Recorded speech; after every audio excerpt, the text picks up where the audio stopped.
Alright, today we have a 2014 Ford Explorer with a 3.5 liter leaking water pump. Let's see. Oh, if you can see it. Oh yeah. It's been leaking for a while. You see this, and you know you got a leaking water pump. So, to do this one, so this water pump is driven by the timing chain. So you have to remove the intake, both valve covers, the reservoir. You're going to remove the AC line for more clearance. The front engine timing cover has to come off. Motor mounts, belt.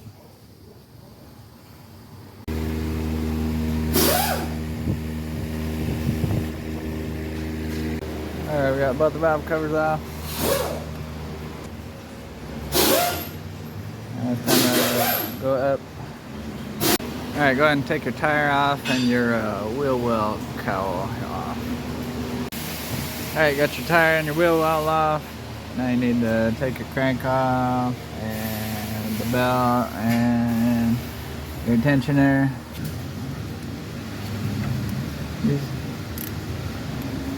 Remove.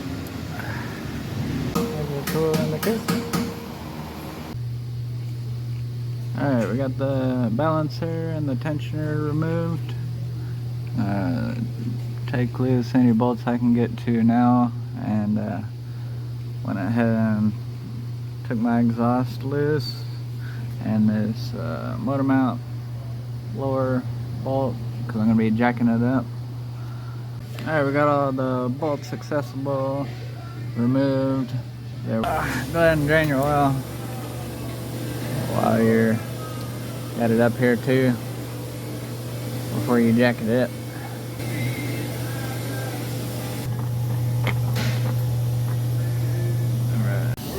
Alright, don't forget about you get all these bolts out here. You got them all in the tray, and there's one hidden bolt right under here, 8mm. Alright, once you got all your bolts out, you just get a little pry bar right here. It should separate real easy. If it's fighting you, then you probably missed a bolt. Now you may be able to get this cover out without pulling this AC line, but I have access to a refrigerant machine, so I go ahead and recover the refrigerant. And I can disconnect this line out of the way, kind of like that right there.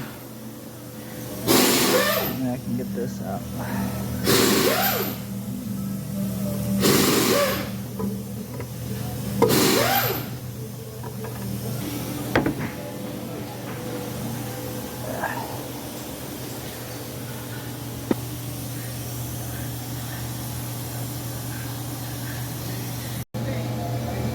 Alright, you take both of your tubes off here.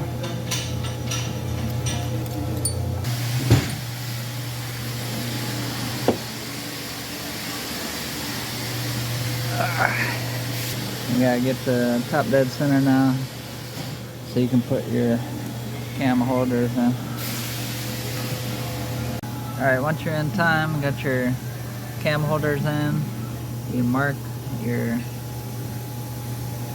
chain where they need to be. You go 1, 1, and then you do 2 on the crank.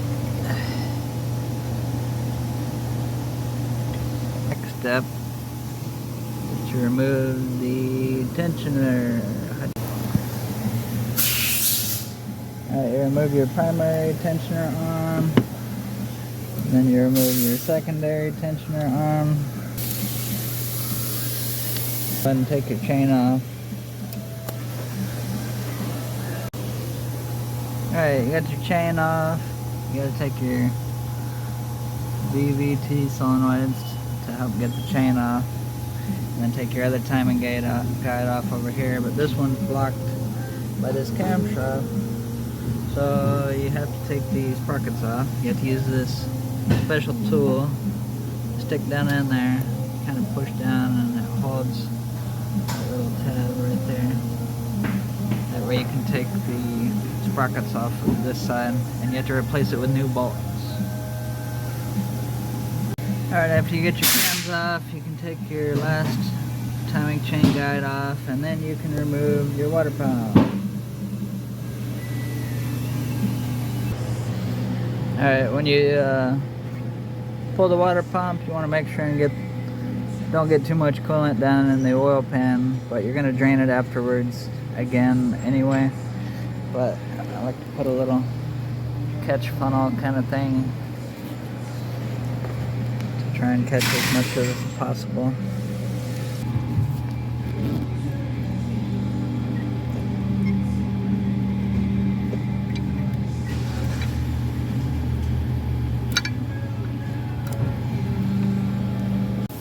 Alright, you reinstall your new water pump, the timing chain guide, your cams, and make sure the chain on the back, you gotta reline it up on the back side with the R and the notch, and then you reassemble it,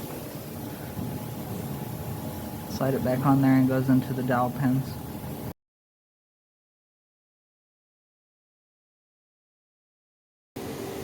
Alright, you put it all back together, fill it up with oil, fill it up with coolant, recharge your AC. Before you start it, turn the crank over about 6-7 times by hand. Try and get the oil to prime the tensioner before you start it. Start it up, everything going.